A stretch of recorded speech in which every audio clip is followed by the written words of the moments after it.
Kermes'e vardıktan sonra orada konuşmalar yapılacak, basın açıklaması olacak ve ondan sonra inşallah geldiğimiz gibi dağılacağız inşallah. Devam, Hamas'a selam, direnişe devam.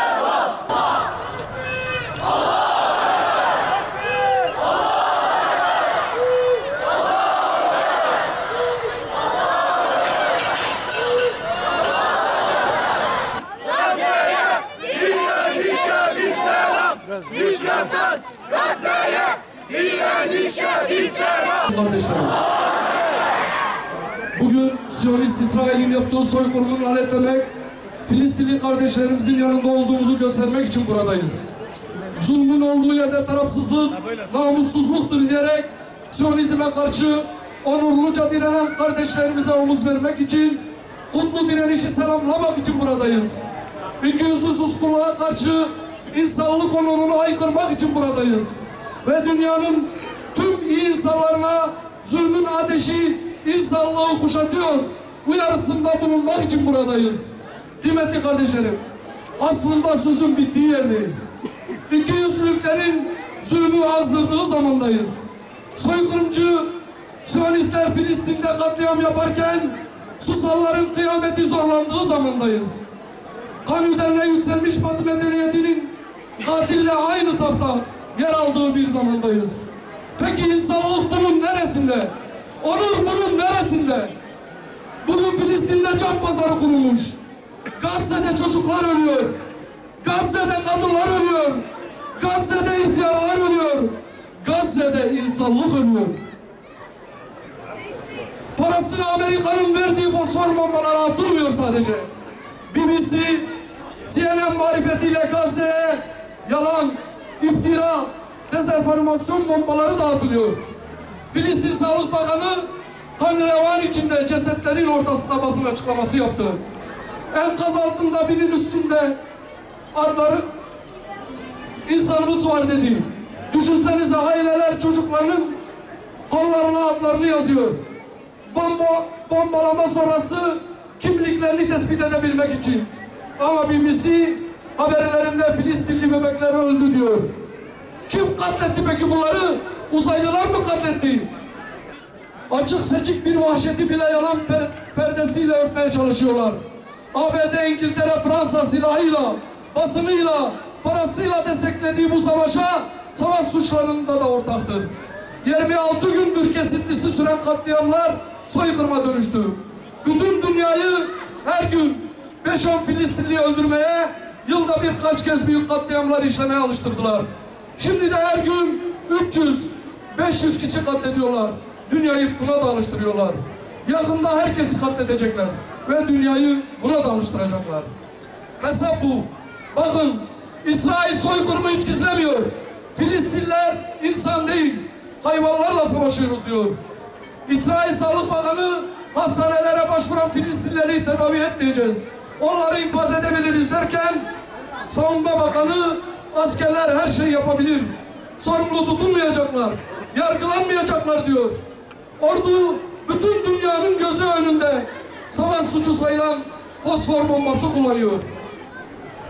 En gelişmiş silahlarla donatılan işgalciler köylerde katliamlar yapıyor. ABD Dışişleri Bakanı, ben buraya Dışişleri Bakanı olarak değil, bir Yahudi olarak geldim diyor. Bizim Müslümanlar liderler de oyuncusu bu arada. Ve sellem, değerli Midyatlılar, yaklaşık 26 gündür zalim, gaddar, alçak, vahşi, katil, terör, İsrail devleti demeyeceğim. Çünkü o bir devlet değil. Kesinlikle İsrail terör örgütü 26 gündür Gazze'yi bombalamakta, kardeşlerimizi öldürmekte, binlerce çocuğumuz, binlerce kadınımız, 10 binlerce yaralımız var. Şehit sayısı 10 bine çıkıyor. Müslümanlar, Midyatlılar bombalarla geliyorlar. Daha dün Celiliye kampına 6 ton bomba attılar. Bugün orada enkaz altında olanları çıkarmaya çalışanların üzerine yine bugün üstüne tonlarca bomba attılar. Kardeşlerimizi öldürüyorlar. Gözlerimizin içine baka baka Gazze'mizi yerle bir etmeye çalışıyorlar. Evet, dünyanın en adi, en aşağılık, en alçak, en kahpe savaşına bugün bütün dünya tanıklık ediyor. İsrail savaş ahlakı tanımıyor. Müslümanlar olarak şunu buradan haykırıyoruz. Gün gelecek, vallahi bizim elimize düştüğünüzde biz sizinle böyle soykırım yapmayacak. Adaletle size hükmedeceğiz. Kısasa kısas diyerek karşılık vereceğiz. Ama evet, değerli midyatlılar, bombalanan insanlarımız öldürülürken, gözümüzün önünde kardeşlerimiz, bebeklerimiz vahşice katledilirken, 2 milyarlık İslam ümmeti 60-70 tane İslam ülkesinden neden ses çıkmıyor, neden bir hareket yok? Sadece kınamakla, sadece boykot yapmakla o kardeşlerimizi kurtaramayız Müslümanlar. Allah rızası için evet, boykot da yapacağız, mallarını da almayacağız, protestolarımızı da yapacağız, cenaze namazlarını da kılacağız, dua da edeceğiz. Ama vallahi bunlar İsrail'i durduramaz. Erbakan hocamızın ifadesiyle İsrail ancak ve ancak güçten anlıyor. Güçten anlıyor, başka bir şeyden anlamıyor. Soruyorum midyatlılar, Müslümanların kanı Allah için bu kadar ucuz mu? Ucuz mu Müslümanların kanı? Hayır. Ucuz mu? Hayır. Şimdi Resulullah'tan bir misal vereyim size. Hicretin 6. yılında Allah Resulü gördüğü bir rüya üzerine 1400 tane sahabesiyle ihramlarını giydi. Medine'den Mekke'ye umre yapmaya gidecekti. Hudeybiye denilen bir yere vardı. Ve o Hudeybiye'deyken müşrikler önünü kestiler. Dediler ki ey Muhammed, sen Mekke'ye giremeyeceksin. Allah Resulü ihramlıydı. 1400 tane sahabe ihramlıydı. Ne yaptı Allah Resulü? Bunu niye anlatıyorum? Bir Müslümanın kanı Resulullah'ın yanında ne kadar değerli olduğunu anlayabilmemiz için dedi ki ey Osman, ey amcamın oğlu Kabe orada, sen git umreni yap ama vallahi Muhammed ve ashabı Mekke'ye girmeyecek dedi. Hazreti Osman dedi ki Resulullah Kabe'ye dokunmadan ben dokunmam. Ona kızdılar. Ne yaptılar? Hazreti Osman'ı bağladılar. 3 gün 3 gece bir bodrumda elleri bağlı bıraktılar vallahi. Ama dikkat edin, haber Hudeybiye'ye Resulullah öldürüldü o Hazreti Osman öldürüldü şeklinde geldi vallahi. O şekilde geldi haber. Allah Resulü ne yaptı? Bir Osman için ne yaptı biliyor musunuz? İhramlıydı, ihramlı. Yanında 1400 tane sahabe ihramlı. Topladı ashabını, ey ashabım dedi, gel. Elinizi elimin üzerine koyun. Ölüm üzerine biat edeceğiz. Ölüm üzerine. Ashabım dedi, gideceğiz Mekke'ye. İhramlı olsak da gideceğiz. Gideceğiz. Kanımızın son damlasına kadar savaşacak ve Osman'ın intikamını alacağız dedi Allah Resulü. Evet, vallahi bütün dünyayı ateşe verirdi bir Müslüman için. Bugün küfür, bugün Amerika, bugün Avrupa Birliği, bugün İsrail ümmetin gözünün içine bakarak ne yapıyor? Müslümanları katlediyor, bebekleri katlediyor, paramparça olmuş henüz 1 aylık bebekleri katlediyor ve bu ümmetten maalesef ve maalesef ses yok. Müslümanlar dinleyin. Vallahi bakın, Hazreti Ömer sağ olsaydı, Kudüs'ü, Aksa'yı, Gazze'yi bu halde görseydi, vallahi yeryüzünde Yahudi demiyorum, bir tane Siyonist Yahudi bırakmazdı vallahi yeryüzünde. Vallahi Amr bin As Gazze'yi bu halde görseydi, vallahi öyle bir ordu gönderirdi ki oraya. Başı Mekke'de, sonu Filistin'de olurdu vallahi. Vallahi Salahaddin Eyyubi Gazze'yi bu halde görseydi Müslümanlar ne yapardı? Yahudileri öldürmeden önce vallahi mezarlarını kazar, ondan sonra onları mezara gömerdi.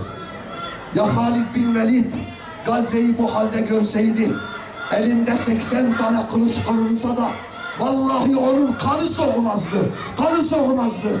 Tekbir! Allah! Tekbir! Allah! Tekbir! Allah! Bismillah, elhamdülillah, ve salatu ve selamu ala Resulillah.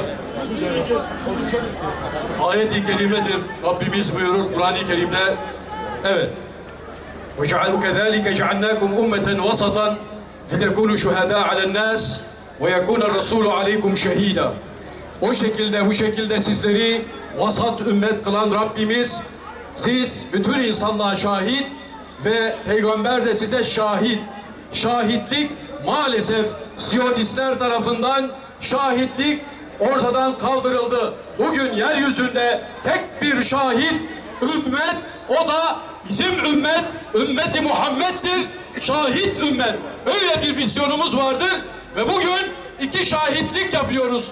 Birinci şahitlik dünyaya yapıyoruz. Evet, dünyanın Siyonizme kesintisiz desteğinin şahidi oluyoruz.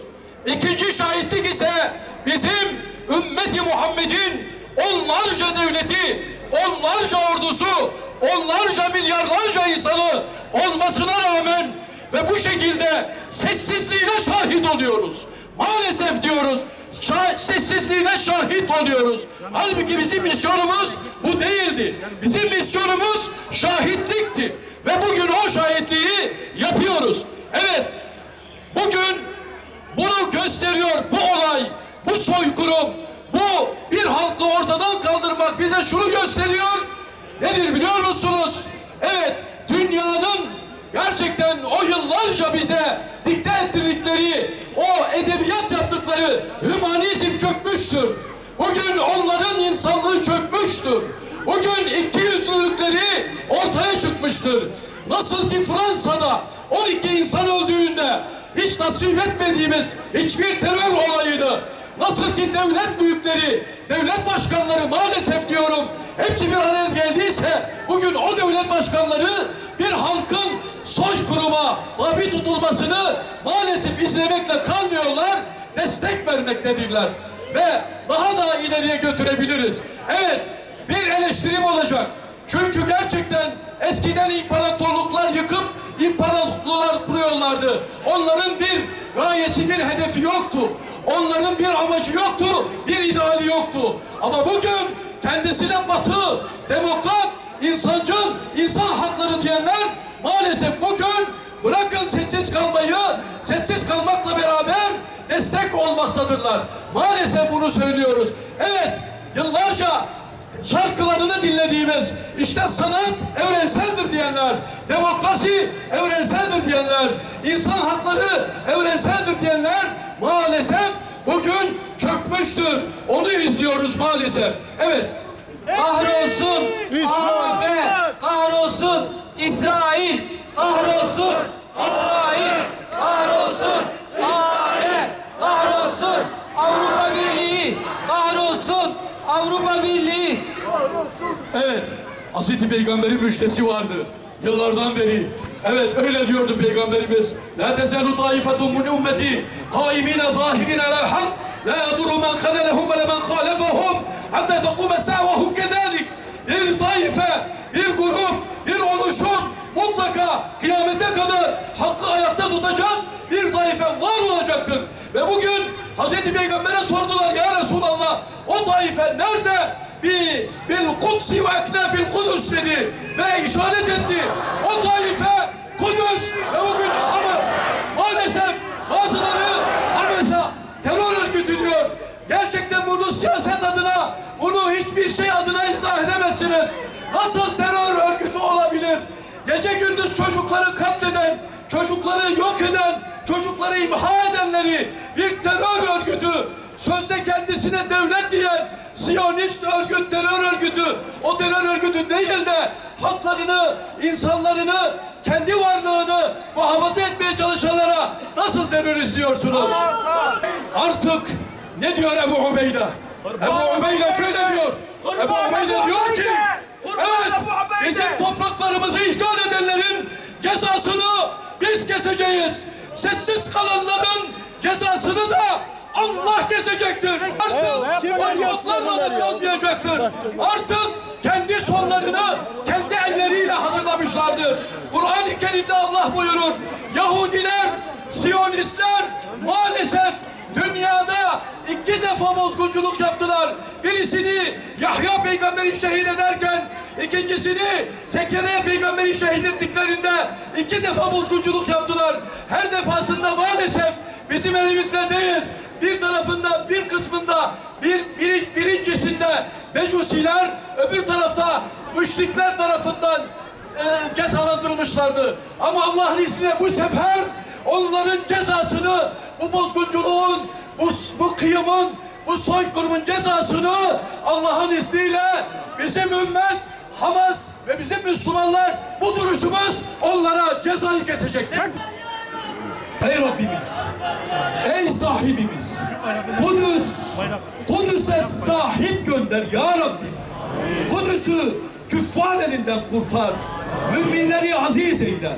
Şu milletimizi tekrar o mübarek beldelere hadim eyle. Korkularımızdan emin, insanlarımızı kurtarıp halas eyle. Sen zaferle yardım eyle. Dinine yardım edenleri muzaffer eyle. Müslümanlara eziyet edenleri perişan eyle. Allah'ım Aksa tufanını zaferle sonuçlandır. Görünmeyen ordularla destekle. Ey gök kubbenin sahibi, demir kubbelerini yerle bir eyle. Başlarına geçir. Batının köpeği olmayı çağdaşlık, Allah'a kul olmayı yobazlık olarak gören sınırlardan ülkemizi koru ya Rabbi. Dualarımız bu şekilde Gazze'de çocukların, kadınların, mazlumların feryadı azap oldu. Geliyor. Genelde dünyada, özellikle İslam coğrafyasında bu zulme sessiz çıkarmayanları yakacaktır, yakacaktır, yakacaktır. Allah'ım güç ve kuvvet ver. Allah'ım o sabileri, o küçücük çocukları, ya Rabbi zaten onlar cennet kuşlarıdır. Zaten onlar katında, zaten onlar diridir ve onları rızıklandırırsın. Allah'ım biz kendimizi ağlıyoruz. Onun için buradayız. Onun için Midyat ayaktadır. Haykırıyoruz, haykırıyoruz, haykırıyoruz. Allahümme emin, Allahümme emin, Allahümme emin.